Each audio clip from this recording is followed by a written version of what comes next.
Hello and welcome to our conversation about the reconciliation of all things.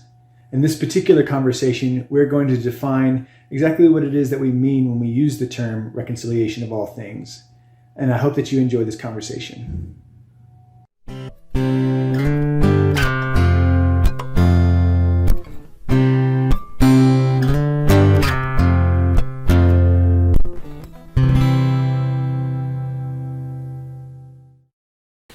All right, so before we get too far down the road, I think we should define some of our terms and say what we mean.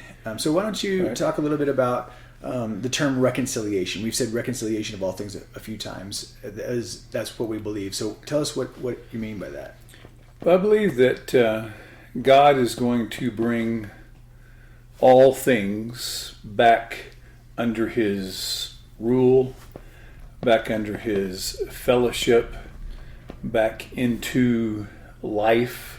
And by all things, you mean all things, or just some of all things? You mean all people? What do you mean by that? I mean all things. First, all people. Mm-hmm.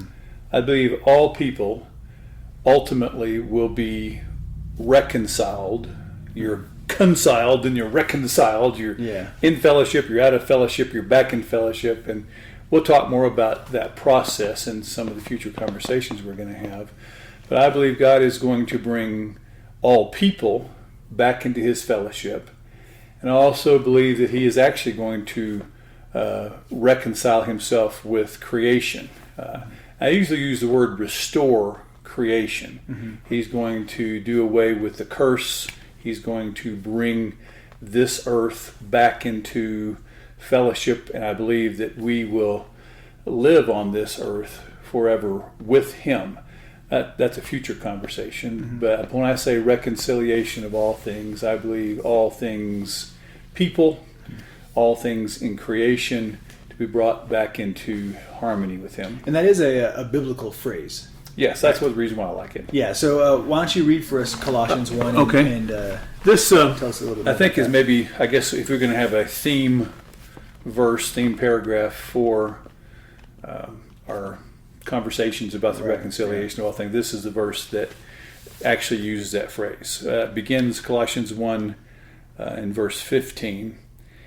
He, Jesus, is the image of the invisible God, the firstborn of all creation. For by Him all things were created. So the all things here is, I think, the Greek word pasch, all things were created. So we would understand that God, through Jesus, created all things. In heaven and on earth, visible and invisible, whether thrones or dominions or rulers or authorities, all things were created. Through Him and for Him. So everything is created for Christ. Mm-hmm. It's, just to sneak in here a little bit, if everything's created for Christ, He's going to lose most of it, burning up in hell for eternity. That doesn't make sense. All things are created for Jesus, and He is before all things, and in Him are all things, and all things hold together. And He is head of the body, the church. He is the beginning, the firstborn from the dead. It's His resurrection that made it all possible, that in everything He might be preeminent. Everything, He's going to be preeminent. For in Him all the fullness of God was pleased to dwell, and through Him, through Jesus, to reconcile to Himself, to Jesus, all things, whether on earth or in the heavens, making peace. Everything is a part of the concept of reconciliation is peace.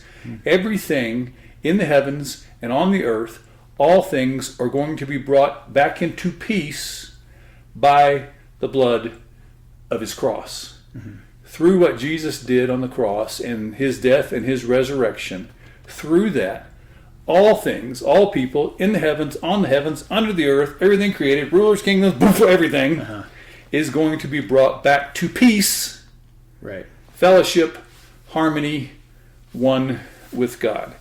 And so that's why I really like the phrase, the reconciliation of all things. It comes from, I guess it's verse 20. Through Him to receive to Himself all things. Yeah, that's really good. And I like how inclusive it is. I like how,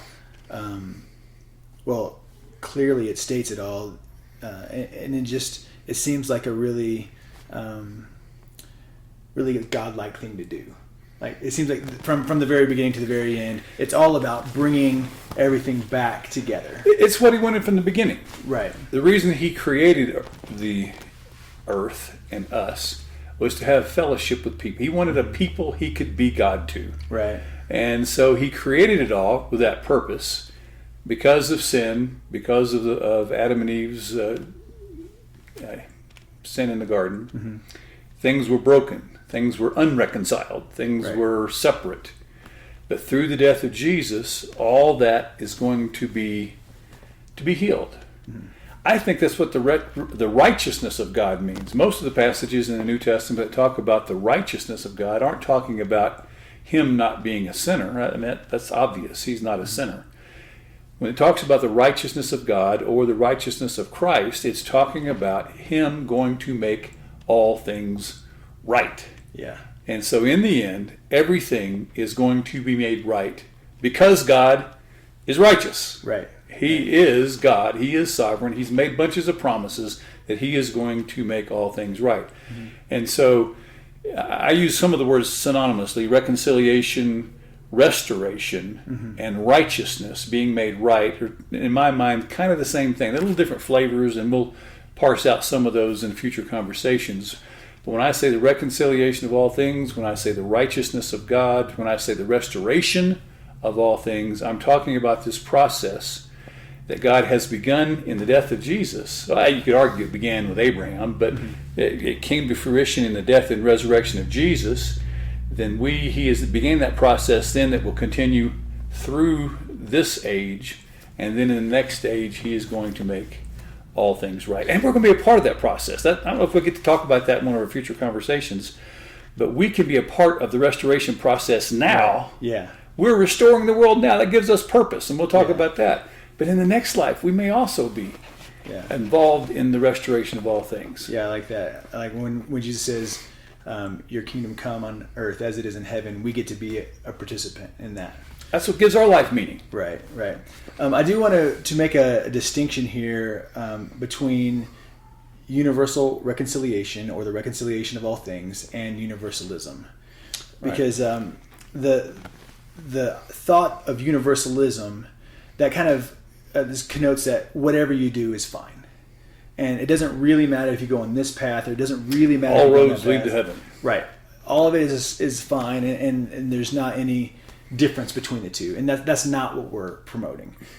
In fact, we feel very strongly that it matters what road you're on. And it matters for lots of different reasons, which we'll get into a little bit later. But we're not saying that all roads are equal. It's back to the pinata kids game. Right. Doesn't matter what you do, doesn't matter what you believe, you're going to get the pinata at the end. That's not what we're saying. It does matter. We believe strongly, I believe strongly for sure, that our theology matters. And that's why we're doing these conversations, so that we can help to clarify our theology. Yeah, and your theology drives what you do and drives your life. And it matters how you live your life. And you can be a participant in what we talked about in this reconciliation of all things, or you can be on, trying to bring darkness in the world, and that makes a difference. And so we're not talking about universalism. We're talking about universal reconciliation. Reconciliation of all things is the phrase I like. I try not to use any of the universal. It's not a biblical term anyway. Universalism is not a biblical term. Yeah. I don't guess. I don't think anywhere in the scripture. And so it does matter what we believe, and we want to be very clear that what we're talking about is God making all things right, God restoring his universe to what he wanted in the beginning, and bringing everything through reconciliation of the cross back into harmony with who he is. Yeah. Those are good definitions.